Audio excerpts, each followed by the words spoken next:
Hello. Good afternoon, Mr. Rahul. Sir, we are seeing a massive rise in the right-wing politics all over the nations in this world, including India. So how does Congress plan to tackle this right-wing rise? The right wing, why do you think you're seeing a right wing rise? What is your sense? What is the reason behind it? I mean, even in India, we are seeing that not this year. This year, we saw Congress win elections in 3 major states, but over the past 3 years, BJP has been winning in a lot of states.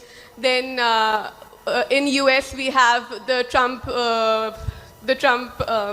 government, Yeah. and we also have Putin in Russia.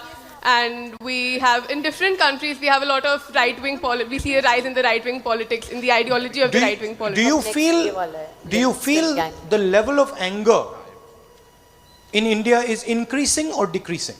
Increasing, definitely. Increasing? And everybody feels that the level of anger is rising in India? Why do you think the level of anger is rising in India? That's it. Who said that? What did he say? No jobs.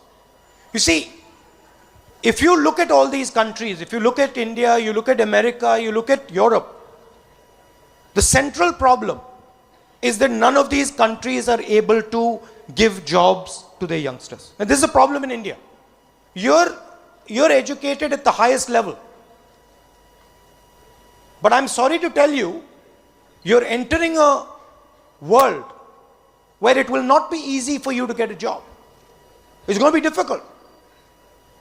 And that is why you're seeing anger which is rising, and the right wing is utilizing that anger.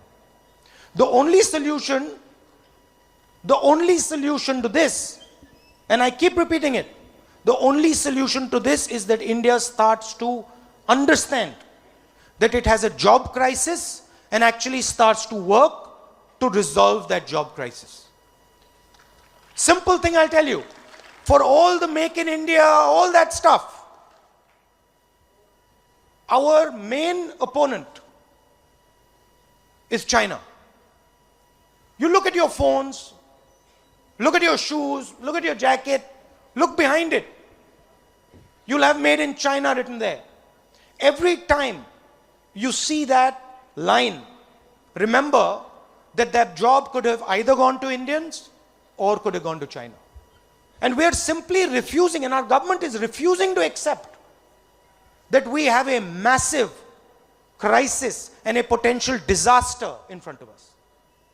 And it is our duty, your duty, my duty, to first accept that we have a job crisis, and then second, to get India to work to actually resolve this crisis, which is very possible. I have no doubt in my mind, not 1 inch, 1 centimeter,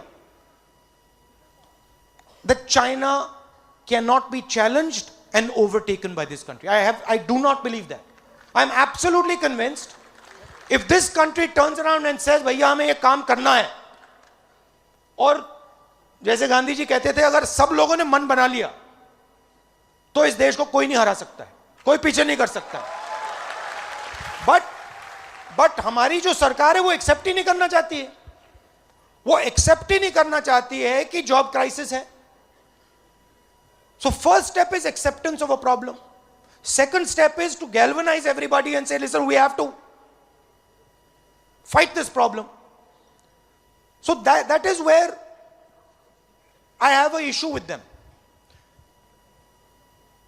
Has the Prime Minister ever come and had a conversation with you like this? Has it ever happened? Now I'm coming here, right? You can ask me unpleasant questions. You can say to me, you can. Because I fully understand that there might be people here who might have questions for me that would be difficult to answer. I'm coming here because I want to communicate with you. I want to understand what are the questions going to come. Our Prime Minister doesn't do that. I've said to him 50 times, please come and debate with me on Rafael, debate with me on corruption, debate with me Debate with me on jobs, debate with me on defense, anything you want, come. But the Prime Minister refuses. Forget me. Who am I? Nobody. Why doesn't he come and stand in front of you here and say, students of India, come, let's talk? Why doesn't he say that as Prime Minister of this country, I'm facing a challenge?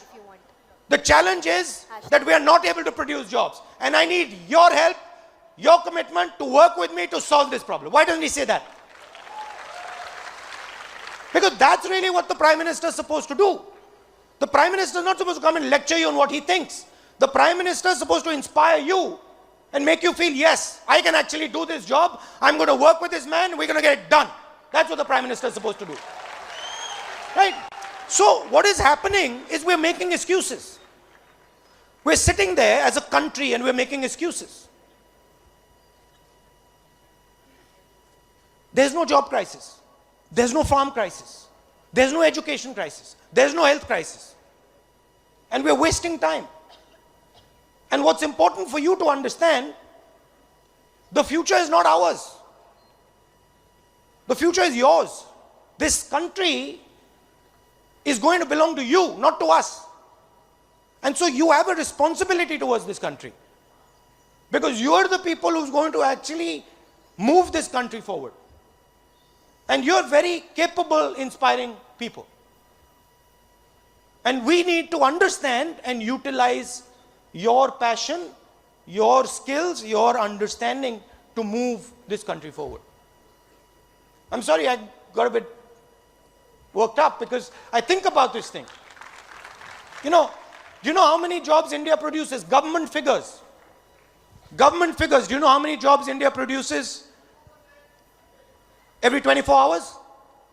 Look at this, 450. You see this group of people here? 1.2 billion people. This group here is how many jobs the whole country is producing. Finance Ministry figures, not Rahul Gandhi, in Parliament, Lok Sabha. Now, in the same 24 hours,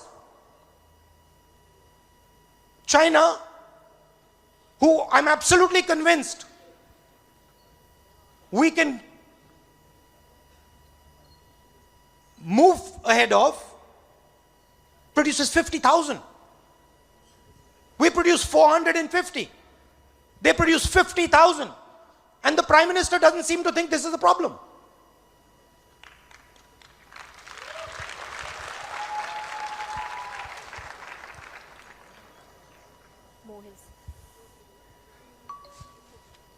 So, next we have Livingston Gangmei, Zakir Hussain College.